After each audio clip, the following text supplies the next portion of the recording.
podemos. Muchas gracias, Silvi. Podemos detener la música si me haces el favor. Bueno, esta diapositiva la vamos a tener siempre recordadita, la primera, y es esa diapositiva donde estamos hablando de ese altar que Dios quiere que nosotros podamos levantar. Entonces, hoy vamos a recordar, pero a la vez que vamos a recordar, vamos a visualizar el tema del altar desde el altar más grande que Dios ha hecho. El altar ejemplo, el altar que nos llama a hacerlo como Él lo hizo. Y adivinen de quién estamos hablando. Nuestro Señor Jesucristo. Él es el altar supremo, glorioso que el Señor ha hecho. Entonces, en ese altar vamos a ver cómo fue que el Señor Jesucristo nos enseñó a hacer altar y a relacionarnos con Dios.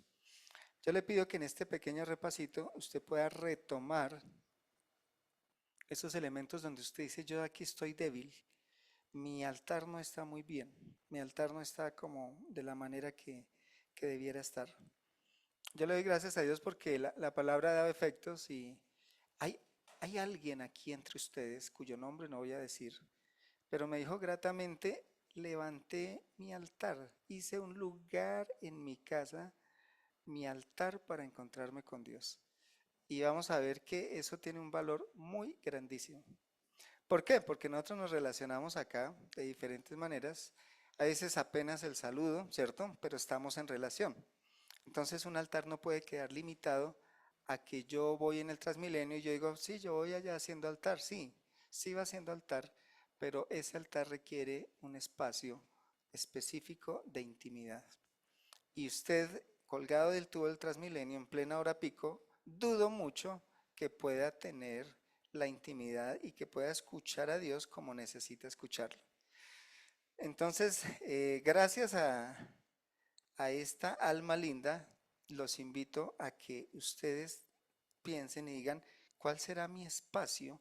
Ese donde nadie entra, donde no hablo con nadie, donde sé que todos los días me encuentro allá con el Señor. ¿Cuál será ese lugar? Y sería muy bueno que usted designe un lugar porque si no, se le convierte en el lavadero, metiendo la ropa a la lavadora o cocinando y se pierde mucho esta parte de atención que Dios quiere que podamos tener. Lo más importante que Dios quiere de nosotros es atención, es decir, enfoque. Por eso en Hebreos, después que hablamos de la fe, el Señor dice, puestos los ojos en Jesús, el autor y consumador de la fe. Necesitamos el enfoque de parte del Señor. Entonces, la última vez yo los había dejado con la diapositiva número 7 y les dije, quiero que tengan pesadillas, quiero que se atormenten, quiero que duerman mal, que lleguen ojerosos. Y habíamos quedado allá donde dice la presencia de Dios es fuente de vida. Si no hay altar, nos secamos. Si no hay altar, nos morimos. Si no hay intimidad y relación con Dios, la vida espiritual se va eclipsando lentamente, lentamente, hasta que llegamos a la siguiente diapositiva y nos vamos a ver así como la imagen que usted tiene ahí en la pantalla. Lo que antes pudo haber sido alabanza, adoración, servicio a Dios, lenguas, fuego, evangelismo por todo el mundo, muchas personas terminan como está la imagen ahí.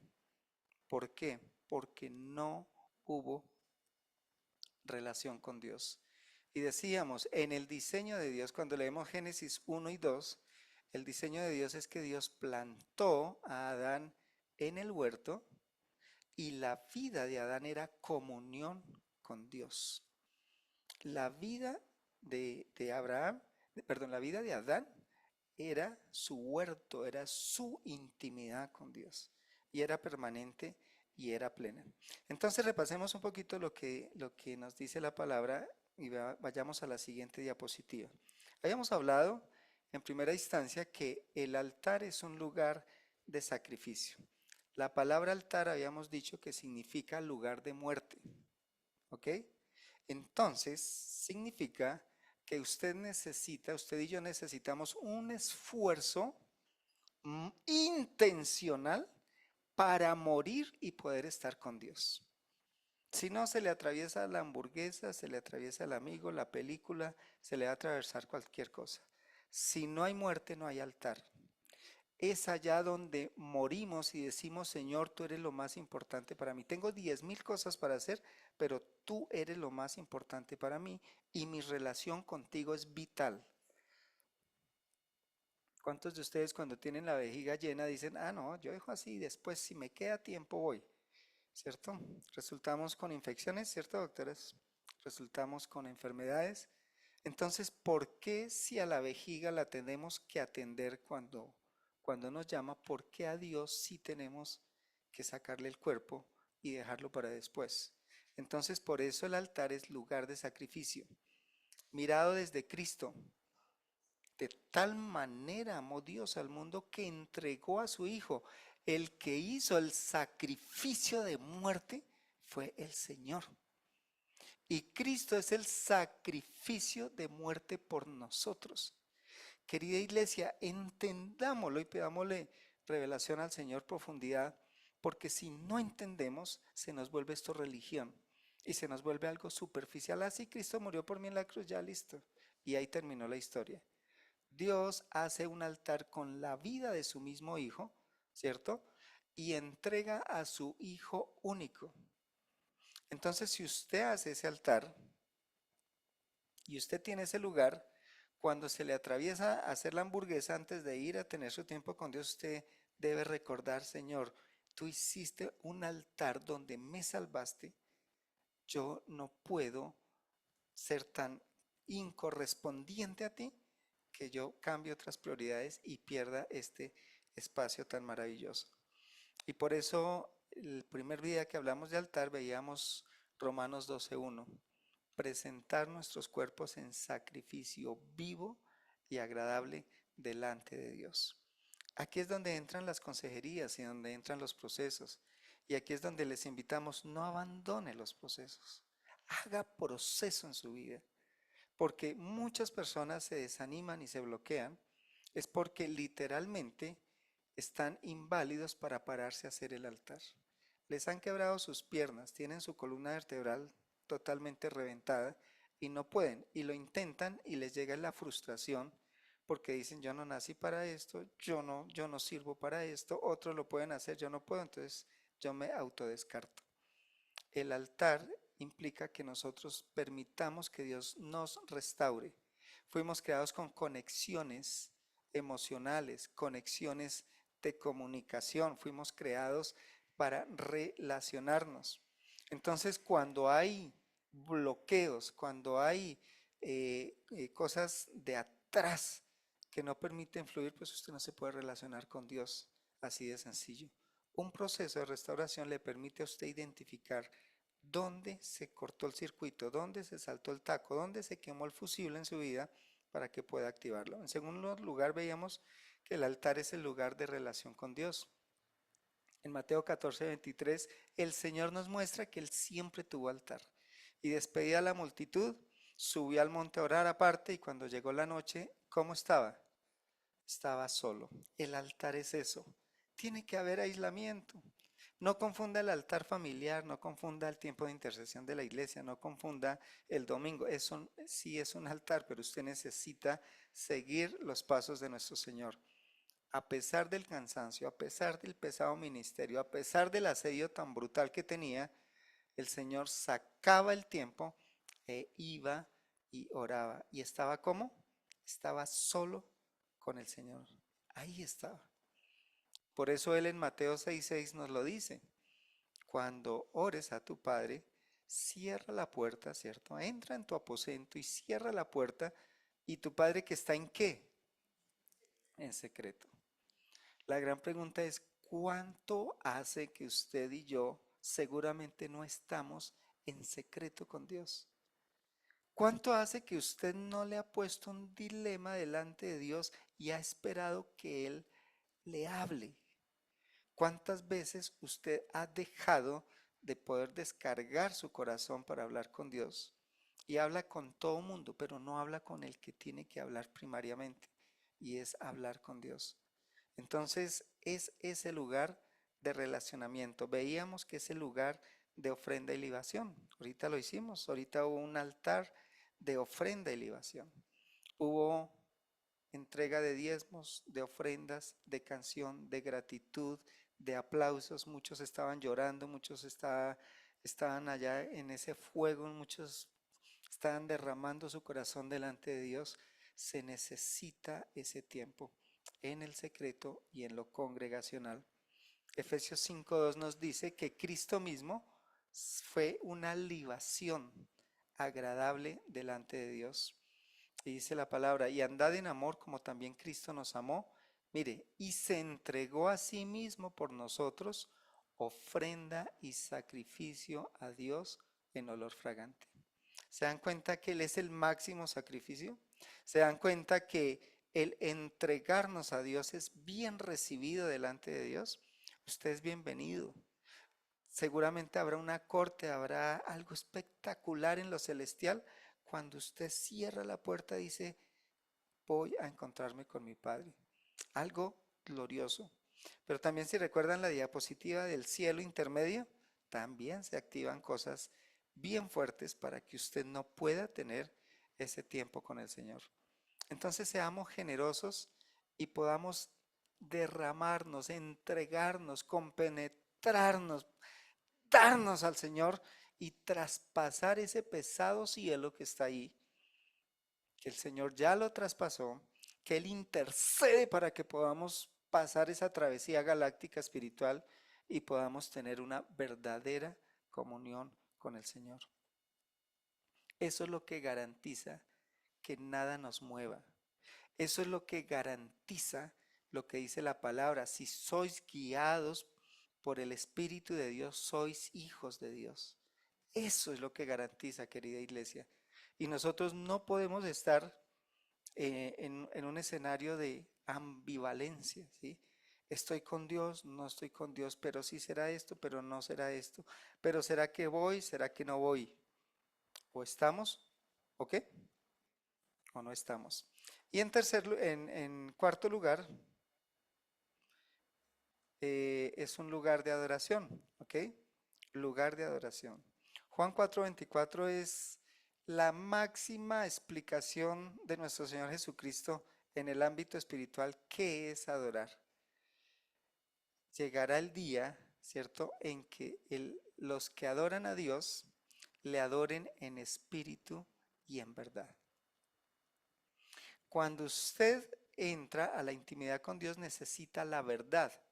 Es decir, que usted no puede entrar a hacer un altar alejado de la palabra de Dios. La palabra de Dios le muestra quién es Dios, le muestra los atributos de Dios. La palabra de Dios es un espejo que le deja ver también su corazón. Entonces hay compenetración porque yo puedo adorar a Dios en su grandeza y puedo ver mi vileza y puedo postrarme delante de Él. Apocalipsis 17, 7, 11 nos dice un escenario cómo es la adoración en el cielo. Y la adoración es con postración. Yo digo, creo que pocas veces hemos adorado. Lo digo personalmente. Porque la gloria de Dios, poder ver uno algo majestuoso de Dios, parece que tenemos ese diseño. No hay otra forma que uno cae rostro a tierra. No hay forma que uno pueda evitar caer rostro a tierra. Aquí vemos un escenario celestial de no redimidos, de no pecadores, de nada. Dice, todos los ángeles que estaban en pie alrededor del trono y de los ancianos y de los cuatro seres vivientes. Bueno, ahí los redimidos son los ancianos, ¿cierto? Pero están los ángeles y los cuatro seres vivientes. Y dice que se postraron sobre sus rostros delante del trono y adoraron a Dios. Cuando yo llego a este versículo, yo digo, Señor, perdóname, porque muy poquitas veces recuerdo que he tenido un éxtasis de adoración a tal punto que no encuentro otra posición. O sea, veo a Dios tan grande y tan glorioso que yo veo que no puedo ni siquiera estar de pie delante de Él. Y los ángeles y los cuatro seres son los que están ahí delante de Dios. Entonces mire cómo el altar es una dimensión que usted y yo seguramente no hemos podido llegar a conocerla plenamente. Y es una dimensión que el enemigo quiere sacarlo a usted del camino para que usted no tenga semejante experiencia tan gloriosa. Adorar a Dios en espíritu y en verdad. En Juan capítulo 4 hay antecitos, bueno, en ese escenario del Señor con la samaritana, podemos ver que nos da el regalo de saber que podemos adorar a Dios donde estemos, que podemos tener comunión con Él, que no hay que venir a la iglesia exclusivamente para tener un tiempo de adoración. La última partecita que habíamos quedado es la diapositiva siguiente, donde veíamos que el altar es ese portal de transición. Y Romanos 8:6 nos da una aclaración por qué es ese portal de transición. Necesitamos pasar esa puerta, necesitamos permanecer en esa intimidad y en esa profundidad con el Señor. Entonces en Romanos 8:6, si me la regala Silvi, dice la palabra, si ustedes la tienen ahí en la Biblia, alguien también me la puede leer, dice, y si morimos con Cristo, creemos que también viviremos con Él, ¿ok? Si morimos con Cristo, creemos que también viviremos con Él. Hay una transición. Estamos llamados siempre a estar en esa transición cuando buscamos al Señor. Entonces mire los escenarios, ahí están descritos en la pantalla, entre lo que es no altar y vivir en altar. Vivir sin altar, vivir con altar. Vivir sin una intimidad con Dios, sin un tiempo con Dios y vivir en un tiempo con Dios. Léalos. Piensa en cuál se identifica usted, que generalmente siente que está o que tiene la lucha. Y dígale, Señor, yo necesito saltar al otro lado. Y la respuesta está ¿qué? En el altar, en la comunión con el Señor. Entonces, una persona que no tiene una relación personal profunda y que su vida no dispone de manera intencional para relacionarse con Dios, va a ser una persona natural, todo lo interpreta en el plano natural, de sabiduría humana, de humanismo, está atrapado por la moda, está atrapado por lo que el mundo le dice, hace lo que los demás hacen, muy natural. Se enfoca en la temporal, entonces acumula riquezas que nunca se va a llevar nada, acumula fama, que en cualquier momento la fama se pierde, se enfoca en lo estético, en la belleza, y obviamente pasan los años y ustedes ya me verán a mí, ¿cierto? Las cosas cambian. Entonces, todo tiene una transición. Entonces, una persona se queda en lo natural, en lo temporal, se queda atrapado en el pecado. Si no hay altar, usted no va a poder definir la batalla con el pecado que el Señor ya ganó por usted. Si no tiene altar, usted va a estar muerto espiritualmente. Usted puede venir a la iglesia, pero ni fu ni fa. Usted puede escuchar una predicación, ni fu ni fa. Usted puede ver hablar a un profeta, puede ver resucitar un muerto y a usted le da la misma. Está completamente muerto a las cosas espirituales. Está en oscuridad, sus decisiones están completamente tomadas en la percepción natural. Tiene un gran riesgo de caer en ese engaño de tomar malas decisiones porque sus decisiones están basadas en una visión totalmente tergiversada. No está viendo la luz y va a estar esclavo. Entonces la pregunta es, suena un poquito egoísta, pero la pregunta es, ¿en cuál escenario le gustaría estar? Aunque la razón no es por mi bienestar, ¿sí? Esto lo debiéramos tomar como una consecuencia, porque lo que debe motivar el altar de Dios se llama amor y gratitud al Señor. No debe ser porque me vaya bien, no debe ser porque no tome malas decisiones, no debe ser porque siento que me atrapa el pecado, no debe ser porque siento que hay algo que me esclaviza, debe ser amor y gratitud al Señor. Dios me ha enseñado en esta parte. Yo he tenido muchas luchas en mi vida espiritual, en mi vida, pero Dios siempre me manda el lazo y siempre me manda esa cuerdita, amor y gratitud. No ha valido esposa, no ha valido hijos, no ha valido iglesia, no ha valido promesas, no ha valido absolutamente nada. Lo único que a mí me ha podido sostener es decir, Señor, te amo y estoy agradecido contigo. Yo no puedo ser insensato de no amarte. Yo no puedo ser insensato de no dejar o de dejar esta relación a la cual tú me estás llamando. Todo lo demás se desvanece. Y de hecho el Señor me lo ha permitido porque si no, pues de pronto mi vida espiritual estaría sustentada en Lida, en Sarita, en Daniel, en alguna de las iglesias donde hemos estado o en algún ministerio o en alguna cosa. Me sustenta el amor de Dios y me sustenta la gratitud al Señor. Entonces, si vamos a la siguiente, vamos a ver que Cristo lo entregó absolutamente todo y nos da un ejemplo de un altar de interacción. Y aquí está siempre el versículo que me gusta tomar algunas veces en la Santa Cena, Juan 20:17, y es una interacción que Dios nos permite. Cuando el Señor se aparece a los discípulos después de resucitado, le dice, no me toques porque aún no he subido a mi Padre, mas ve a mis hermanos. Mire qué conexión tan impresionante la que podemos tener con Dios. Ve a mis hermanos y diles, subo a mi Padre y a vuestro Padre, a mi Dios y a vuestro Dios. Qué desperdicio cuando no tenemos una relación profunda con el Señor.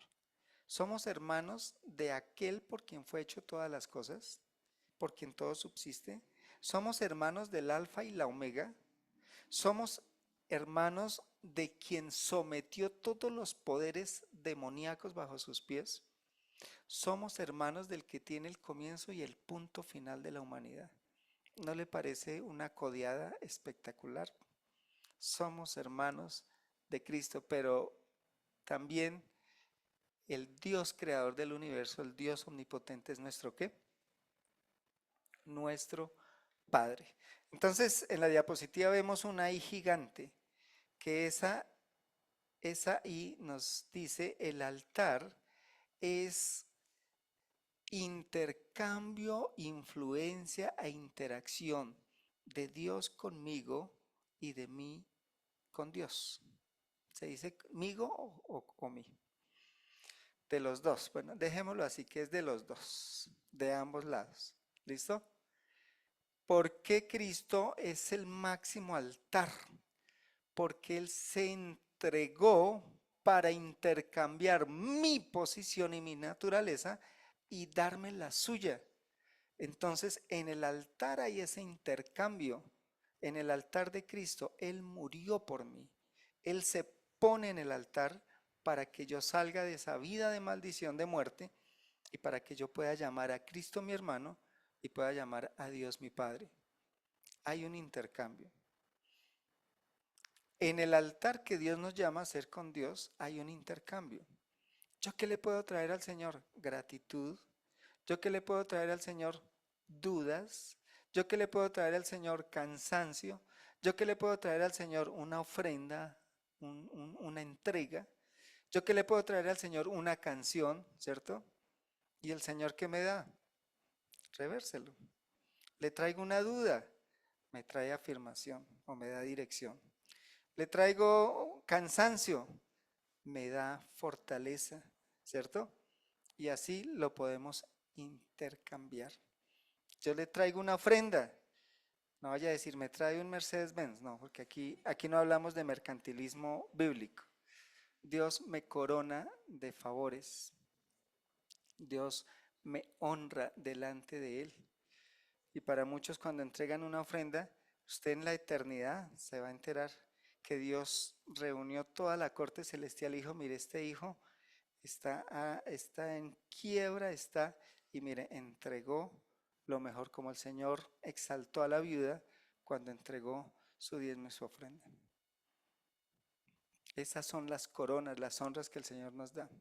Este hijo está reventado por todo lado, pero mírenlo, está arrodillado, está adorando, está cantando y le está dando la espalda al problema y me está mirando a mí. Estas son las coronas que el Señor nos da. Influencia. Dios intercedió por nosotros, Dios influenció para que nosotros fuéramos salvados. Entonces, en ese altar, Dios influye en nosotros. No sé si ustedes recuerdan la propaganda de que la avena se le nota, ¿cierto? A los que comen avena. Al que tiene altar se le nota, ¿sí? El que tiene una vida devocional se le nota. No tiene que decir, no tiene que tocar campanitas, no tiene que decir estuve 2 horas, 1 hora, estuve 15 minutos con el Señor hoy. Eso se le nota. ¿Por qué? Porque cuando hay altar, Dios influye, Dios me permea, Dios me unge, ¿sí? En el Antiguo Testamento la palabra ungir es untar, ¿sí? Entonces cuando hay altar yo estoy untado de Dios, yo huelo a Dios, mis razonamientos, mis pensamientos, mis decisiones, todas están encaminadas en el Señor.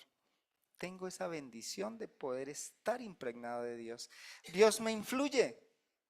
Porque cuando peleo con Carolina, yo digo, yo la mato, ¿sí? Y voy al altar y el Señor me dice, ámala, entiéndela, ¿sí? Trátala como yo te trato a ti. Y entonces cuando veo a Carolina, le doy es un abrazo cuando quiero acabarla. Estoy hablando en lenguaje figurado. Entonces, Dios me influencia. Usted muchas veces está maquinando un pecado. El corazón es tan perverso, usted está maquinando un pecado. Y en el altar es donde se desactiva ese pecado y donde Dios te convence y influencia tu alma para enderezar otra decisión y que no vayas a embarrarla con eso que tú estabas maquinando, que tu corazón maquiavélico estaba ahí tramando, eso que estabas sintiendo y alimentando allá y que ya estaba como una caldera a reventar. Cuando hay altar, yo puedo desactivar eso y puedo tomar decisiones en Dios. ¿Lo hizo Cristo? ¿Cuál fue la caldera más grande que podemos ver que Cristo sufrió? Y fue en un altar donde Él dijo, alguien me dice, ¿qué dijo en la caldera más impresionante en la que el Señor estuvo? Pasa de mí esta copa y no se haga como yo quiero, sino como tú quieres. Yo como trato a las otras personas. Señor, quisiera mechonearlos. No, Señor, tú me desactivas y yo puedo respirar y puedo verlo a los ojos y puedo tratarlo con amor. Entonces, Dios hace esa interacción, Dios hace ese cambio, ahí es donde somos regenerados. Ustedes, bueno, los que son más nuevos me conocen, aquí hace poquito, pero si ustedes me hubieran conocido hace unos años, ¿sí? La historia sería diferente, ¿sí? Si ustedes me hubieran conocido en mi estado silvestre, y no estalón, sino silvestre de pecado, yo sería muy diferente y seguramente no pudiéramos tener un trato como el que podemos tener en este momento, porque Dios ha influenciado, ha cambiado. Y la siguiente I se llama interacción, ¿ok? Aquí me pasó algo curioso, pero bueno, está diferente esta. Ya vimos influencia, ¿cierto? Ahora interacción. Entonces Dios interactúa conmigo, ¿cierto? Dios me da un sueño, me da una visión, Dios me da un propósito, Dios me da un rol, Dios me da unas herramientas, Dios me da unos dones e interactúa conmigo para transformar mi realidad. Durante mucho tiempo aprendí que uno una mañana amanece con la pata derecha y se le soluciona la vida, ¿sí? Que hay que esperar, que dejar las cosas ahí quietas, que eso Dios en algún momento se asoma con un milagro. Y durante mucha vida caminé creyéndolo así. Y resulta que no es así. Una vida se levanta, una vida marca una generación, una vida transforma, una vida completamente muestra lo grande que es Dios cuando hay una interacción con Dios. ¿Qué dijo el Señor en Juan 15? ¿Cierto? Versículo 5, si no estoy mal. Alejados de mí, nada podéis hacer. ¿Usted tiene grandes sueños? Dios, yo caí en una redada de mi corazón y es una redada bien difícil que uno a veces no se da cuenta y uno puede durar años. Y el Señor, recién yo me convertí, me habló proféticamente muchas cosas muy lindas. ¿Y saben cuál fue el problema? Que yo me las creí. Yo me las creí, que era yo el que iba a hacer eso, ¿sí? Yo creí que eran mis capacidades, que era mi experiencia, que era mi, y yo creí que yo lo podía lograr. Entonces cuando el Señor ve semejante eh, corazón tan silvestre, ¿cierto? Entonces tiene que empezarlo a podar y tiene que empezarlo a desencascarar y tiene que empezarlo a quitar. Entonces, cuando nazco en el cristianismo, yo estoy, digamos, por decirlo así, como en una cima personal, ¿cierto? Entonces, profesionalmente estoy preparándome, eh, estoy en un estatus laboral bueno, estoy en un liderazgo familiar muy alto, porque pues yo era el líder de la casa, ¿cierto? Y todo apuntaba como Señor, gracias que te diste cuenta quién soy yo. Gracias que al fin te diste cuenta lo que tú puedes hacer conmigo. No vayas a desperdiciar semejante oportunidad, Señor. Y cuando comienza el proceso, bajé de la palma a la arena. Bajé de la copa de la palmera a la arena. Y de estar de, en una posición alta en una empresa y con unos privilegios y con todo, estaba detrás de un mostrador atendiendo una cafetería y despachando tintos y haciendo sándwiches. Y la gente diciéndome, ese tinto está frío, ese le regó el no sé qué, esa arepa está tiesa. Cuando yo era el que mandaba, cuando yo era el que decía, cuando yo era el que ordenaba, como Faraón le dijo a José, fuera de ti nadie más va a mandar, debajo de ti solamente yo. Y ese fue mi escenario. Y lamentablemente mi corazón fue tan duro que el Señor tuvo que destapar la olla y echarle más agua a los frijoles. Y volvía y la tapaba y volvía, se secaba la olla y tocaba echarle más agua, ¿sí? Hasta que entendí y estoy entendiendo y estoy aprendiéndolo. Todavía me cuesta trabajo. Parezco un niño como cuando empieza a montar bicicleta. Ya doy unos pedalazos, pero a veces me doy de narices. Pero estoy empezando a entender que no soy yo, que es Él. Y eso lo he logrado cuando Dios también ha podado mi vida y no me ha dejado otra opción, sino mírame, mírame, que es que te quiero hablar. Entiéndeme que necesito decirte algo. Esas transformaciones, todo esto que yo les digo, lo escuché años atrás en el púlpito, muchas veces, ¿sí? Por eso lo que el Señor nos da, si no lo llevamos a un altar, queda como pieza decorativa. Queda como pieza, como un sermón más que usted escuchó alguna vez en su vida y que si usted está pensando en este momento en los frijoles del almuerzo, a la hora del almuerzo ya ni se va a acordar de qué fue lo que hablamos hoy. Es en el altar donde Dios transforma. ¿Qué le parece si nos colocamos en pie y le pedimos al Señor, de acuerdo a lo que haya hablado hoy, que nos dé esa gracia de tener ese altar donde podemos interactuar con Él. Y hasta aquí podemos cerrar la grabación, Silvia, muchas gracias. Y si quieres, ponemos musiquita de fondo, si podemos tener este tiempo de oración.